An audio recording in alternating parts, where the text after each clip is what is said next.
अगर आप भी चाहते हैं कि एसएस फिल्म्स मोतिहारी के ऑडियो वीडियो सबसे पहले आप तक पहुंचे, तो इस चैनल को सब्सक्राइब करें और साथ ही बेल आइकन को दबाना ना भूलें।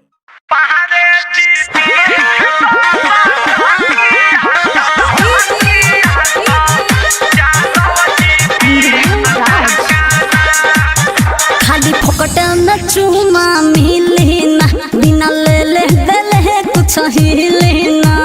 अरे कुछ समझे? खाली फोकट न चूमा मिली ना, बिना ले ले दले कुछ हिले ना।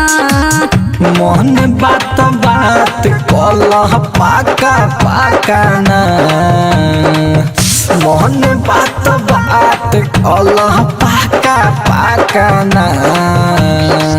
पहाड़े जीती है 10 टकिया तो जादव जी 20 टका ना। ए रानी हो गिरी जीती है 10 टकिया तो बाबू साहेब 20 टका ना। बुझलू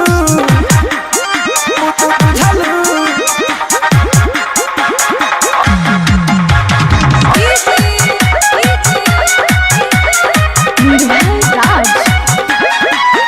अभिनय बनी मार्केट में, सभी किनल चाहे कमरेट में। क्या करूँ मैं बहुत परेशान हूँ। अभिनय बनी मार्केट में, सभी किनल चाहे कमरेट में। तयाजू भर राती धके पांजा करब हमने मान, जबले मन नाही भरी तबले छोड़ब ना सामान। उठावा के लाली चाटब ढाका ढकिना, तो सुना मिसिर जी दी है 10 टकिया तो साओ जी 20 टका ना। ए रानी हो पहाड़े जी दी है 10 टकिया तो जादव जी 20 टका ना। का बुझलू का बुझलू?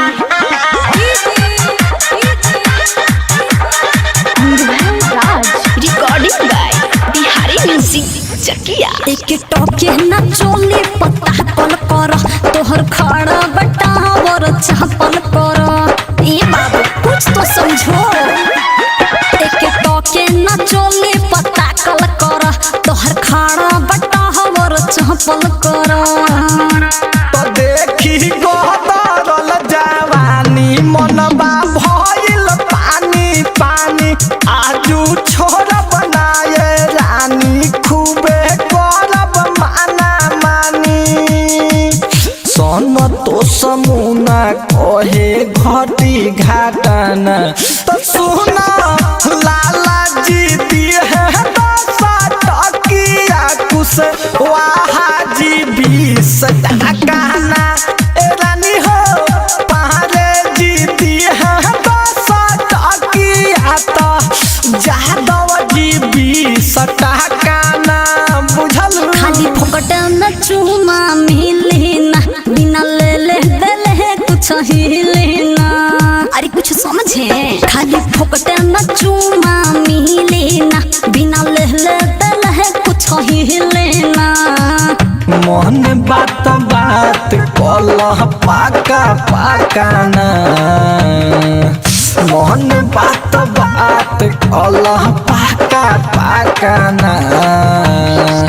पहाड़े जीती है 10 टकिया तो जादव जी 20 टका ना। ए रानी हो गिरी जीती है 10 टकिया तो बाबू साहेब 20 टका ना। बुझलू कि ना? बबी मिक्स बॉय बिहारी म्यूजिक।